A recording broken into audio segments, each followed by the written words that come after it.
Halo teman-teman, ya, selamat datang lagi di YouTube Johannes Prayoga. Ya, kita melihat aplikasi ya, aplikasi Pi Network. Nah, Pi Network ini adalah aplikasi mining atau menambang koin seperti BTC, tetapi lebih simpel dan tidak memakan biaya yang besar. Ini adalah termasuk keistimewaan dari Pi, di mana kita tidak perlu VGA, kita tidak perlu beli VGA yang mahal ya, karena dia menggunakan cloud ya. Terus habis itu sangat mudah digunakan. Nah, kabarnya Desember ini atau ya emang bulan ini itu mainnet sudah akan rilis dan bisa dijual belikan koinnya. Dan di situ ada menu mainnet roadmap your checklist ya, and your checklist. Oke, kita akan bahas nanti. Tapi kalau kalian yang belum punya Pi Network, aku saranin kalian daftar Pi Network, bisa download di Play Store ya, Pi Network. Habis itu masukin kode GWYP, karena kalau kalian tidak punya kode undangan, kalian tidak akan bisa daftar. Oke, masukin GWYP ya, kebesaran ya. Kalau kebesaran aku tulis lagi GWYAP.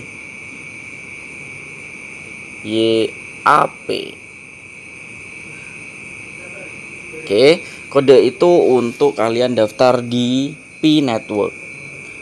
Beberapa hari lagi bakalan keluar namanya mainnet, dan di situ yang belum segeralah, karena lumayan lah walaupun dapat beberapa koin. Aku sudah 2 tahun ya, dan Pi Network ini sangat-sangat booming ya, sangat booming sekali.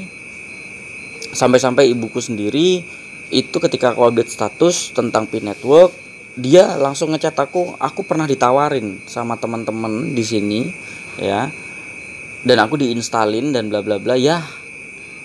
Tahu gitu mending dari aku, Bu, gitu kan, jadi referralku juga gitu. Tapi nggak masalah. Nah, yang penting sekarang aku jelasin adalah checklist dari roadmapnya ini gimana sih, dan kalian harus mengatur seperti apa sih agar nanti bisa dicairkan, agar bisa dijual untuk ya lumayan lah jadiin rupiah gitu. Oke, kita lihat ada di sini your checklist. Ketika kalian sudah mulai memiliki Pi ya, kalian harus mendownload namanya Pi Browser untuk membuat walletnya. Ketika nanti mainnet itu pastinya koinnya dikirim ke wallet kita kan. Nanti kalian download dulu Pi Browser ya, ikutin dari step-step yang sudah dikasihkan oleh Pi tersebut. Download Pi Browser, ketika udah download Pi Browser baru create Pi Wallet, nanti akan dikasih namanya Parske. Dan itu disimpan baik-baik dan jangan sampai hilang, karena itu hanya dibuat satu kali dan tidak bisa dibuat kembali. Kalau itu Parske-nya hilang, ya berarti private key-nya hilang, berarti kalian nggak bisa login ke wallet kalian. Ketika kalian dikirim koinnya sama Pi Network, ya kalian nggak bisa ngapa-ngapain karena kalian kan kehilangan kunci dari Parske tersebut. Jadi jangan sampai hilang. Oke. Setelah itu berikutnya mereka mengatakan bahwa jangan lupa untuk intinya cek tentang lockup dan pengaturan lockup ya, intinya ini. Tapi aku akan jelasan nanti dulu, kita lanjut dulu. Nah, setelah kita sudah ngatur, contoh kita anggap saja sudah ngatur tentang lockup seperti apa, kita memahami lockup seperti apa, ntar lagi aku jelasin. Setelah itu nanti bakal ada KYC. Nah, KYC ini ya namanya KYC ya, verifikasi lah tentang diri kita. Alasannya adalah takutnya developer ini takutnya koin-koinnya itu terlalu banyak scammer, dimana ketika kita punya 10 HP, kita download Pi semua menggunakan referral kita sendiri, kita dapat Pi, habis itu koin di launching dijual semua, kan rugi, developernya juga rugi. Kurang ajar gitu namanya kan ya, scammer itu. Jadi KYC ini berfungsi untuk ketika kita punya 10 HP pun ya, namanya KYC verifikasi cuma 1 orang ya, 9-nya nggak akan dapat gitu ya. Itu terus koin yang kita dapat dari referral card ketika gak KYC juga nggak kita terima sebagai pengundang Contoh aku ngundang si A, atau nggak usah ngundang deh, aku menggunakan 10 HP. Terus 9-nya itu aku sendiri. Satu HP-nya aku sendiri. Nah, 9 HP ini ikut referralku. Kan aku dapat komisi banyak nih dari 9 HP, tapi ketika KYC aku nggak bisa ngapa-ngapain. Nah, ketika mereka nggak KYC atau 9 handphoneku nggak KYC, ya nggak bisa memverifikasi dirinya sebagai orang lain, aku nggak dapat apa-apa. Ya, koin yang dapat komisi itu tidak kekirim ke aku. Itu fungsi dari KYC untuk mengamankan scammer.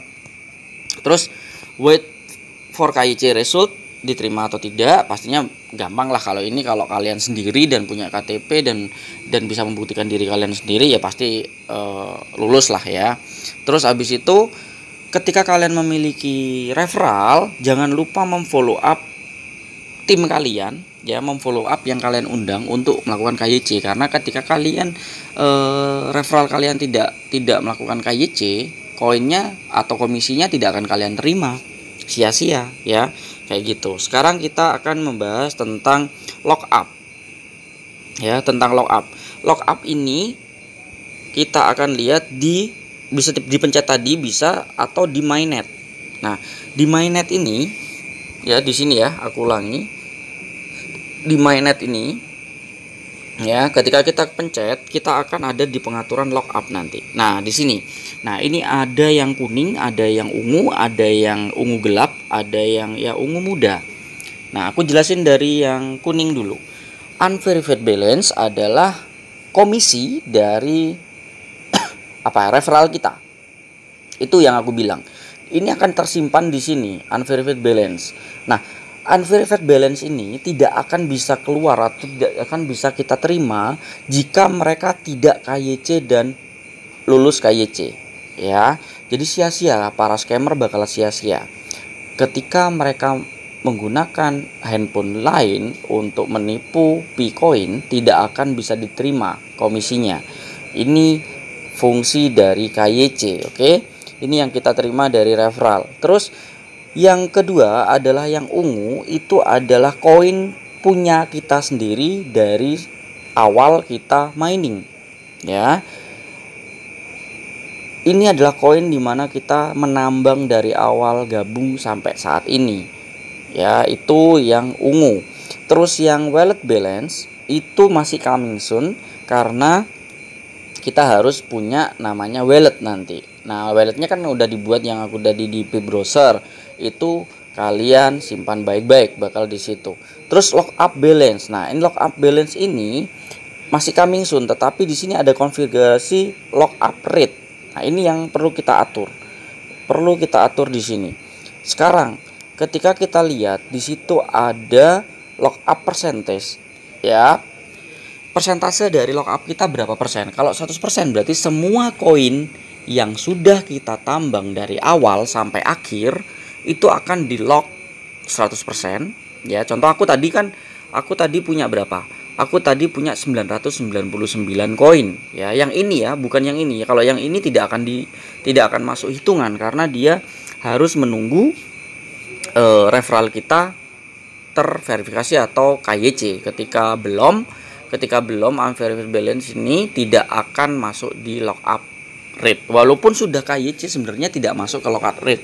Karena lockup rate sendiri itu adalah ini di atas lockup portion of your transferable balance to mainnet, di mana transferable balance to mainnet itu bukan yang kuning, ya, tapi yang ini. Oke, ingat yang ini. Jadi aku, kalau pengaturanku, ya terserah kalian mau ikut apa enggak. Pengaturanku adalah 100% semua balance yang dari awal sampai sekarang aku mining itu aku lock, ya, dan lockku durasinya selama 3 tahun. Ya, dapatnya 513%. Tapi bukan 513% dari yang jumlah yang aku lock, ya. Ini 513% adalah red boost. Red boostnya adalah ketika kita mining atau menambang. Contoh, anggap saja kita 0,1 menambangnya sebelum ada red boost.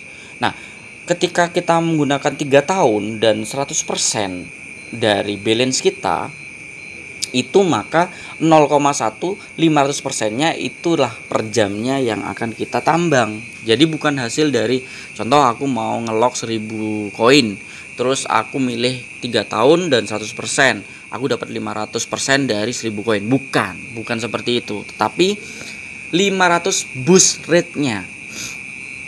Oke, paham ya? Jadi ketika kita 0,1 anggapannya 100% ya, 100% lock boostnya itu contoh 100%. Kalau 0,1 berarti kita dapat berapa? 0,2 per jam gitu.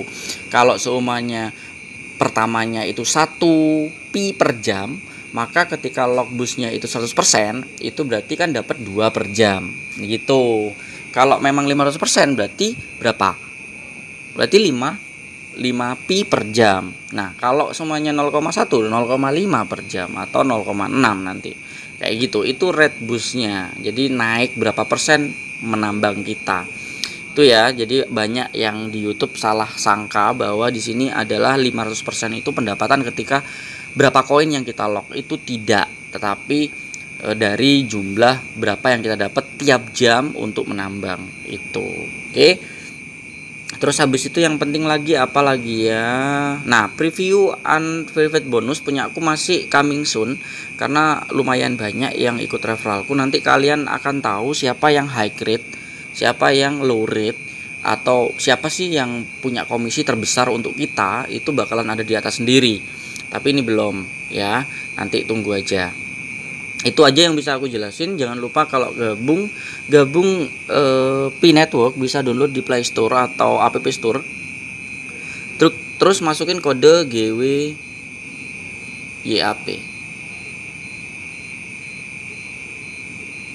Oke.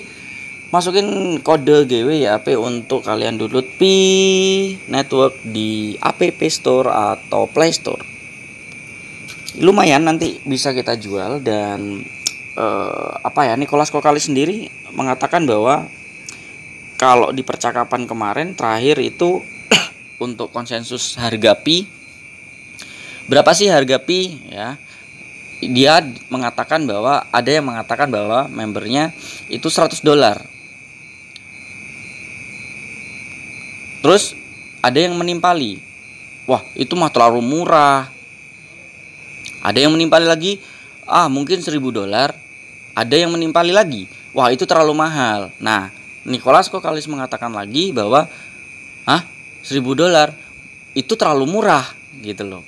Jadi ada dialognya waktu itu, tapi aku nggak ngerekam atau aku nggak nulis, nggak aku screenshot. Jadi itu adalah pendapat dari Nicholas Kokali itu sendiri. Ya kita lihat aja, $10 aja udah lumayan banget. Aku punya 990. Kalau $10 berarti kan punya 9.000-an, $9.000. Jadi ya walaupun $10 sih aku pikir sah-sah saja dan bersyukur aja. Namanya juga gratisan juga kan. Kita cuman menambang 24 jam, mencet petir per 24 jam. Ya bersyukur saja. Kita tunggu aja tanggal mainnya, mainnet beberapa hari lagi. Dan jangan lupa gabung di Pi Network juga. Dan masukin kode, aku ulangi, GWYAP. Oke, itu aja yang bisa aku sampaikan untuk kali ini. Semoga Pi Network ini juga bakal booming karena memang punya komunitas yang sangat besar di seluruh dunia. Saya Yohanes Braga, happy trading dan happy investasi. Bye bye, selamat menambang.